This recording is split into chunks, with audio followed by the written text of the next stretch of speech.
Hello, everyone. I'm Dr. Joe Goldberg, a clinical professor of psychiatry at the Icahn School of Medicine in Mount Sinai in New York.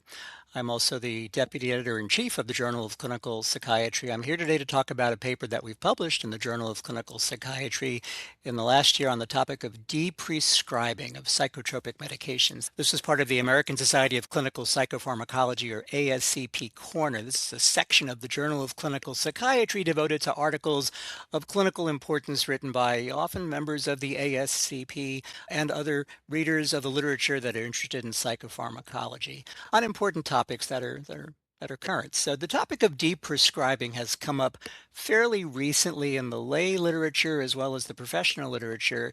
It's not unique in psychiatry, but it deserves a little bit of explanation. So I just want to take a few moments to talk about this.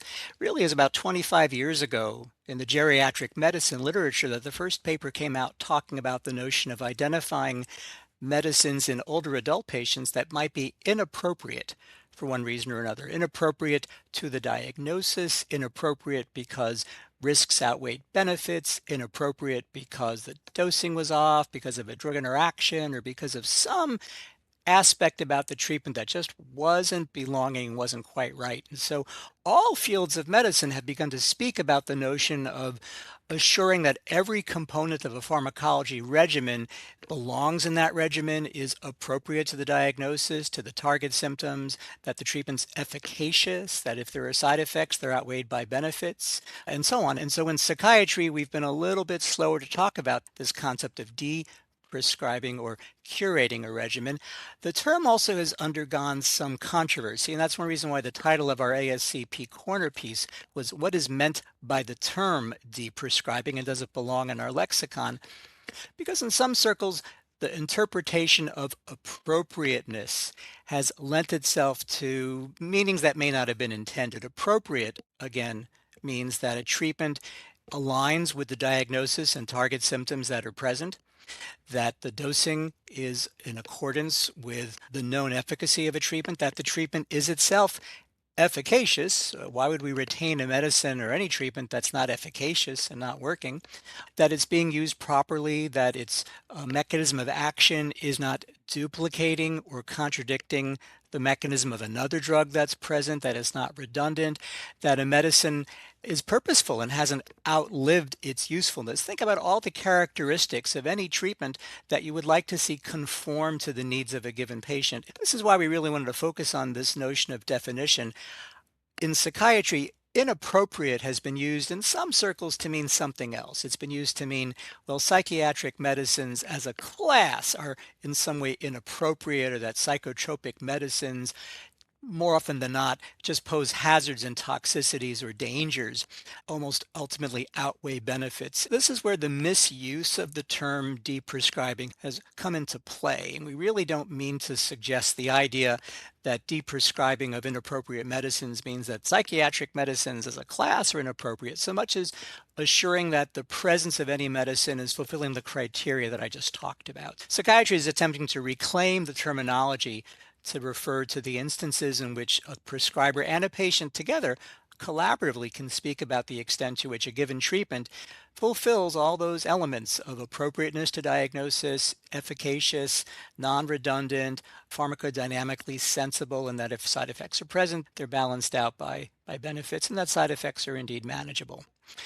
The American Society of Clinical Psychopharmacology has followed up this initial paper from a task force that we formed on deprescribing with some practice guidelines and consensus statements that have appeared elsewhere in the medical literature in the past few months, spelling out basic core concepts of good deprescribing practices. That means sitting down with patients on a regular basis, at least annually, to review a pharmacology regimen to see if it indeed fulfills the criteria of appropriateness, relevance, alignment to the diagnosis, efficacy, tolerability, non-contradictory mechanisms, potential drug-drug interactions, and really fostering a collaborative dialogue with patients so that both the prescriber and the patient are aligned in their sense that a treatment that's being used is appropriate, is being offered up as an ongoing and purposeful treatment for target symptoms that may be present.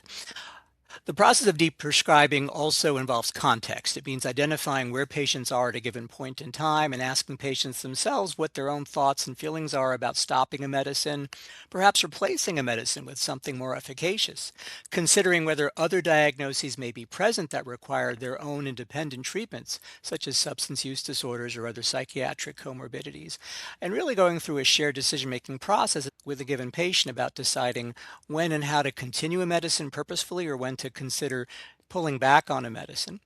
We also don't have a lot of data to inform pharmacological endpoints. That is to say, when do we decide that a condition has been adequately treated for a given period of time and we're concerned about relapse risk, we're concerned about maintaining an ongoing treatment for the purposes of forestalling future occurrences or recurrences of an episode, or when do we decide our work here is done, a treatment course has occurred just like an antibiotic course or a steroid course, and then we monitor patients and look for signs of relapse over time.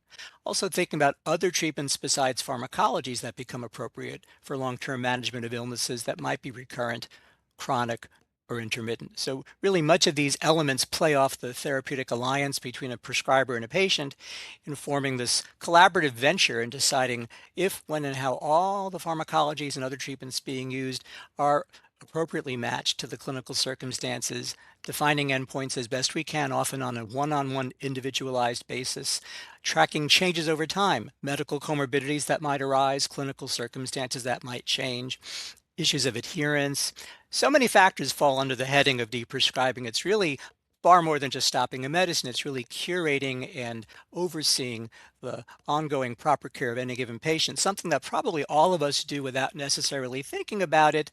And the terminology that we invoke around deprescribing is really meant to give a name to this process of assuring that long-term treatment over time is fitting and appropriate in an ongoing way for any given patient. Thanks for listening.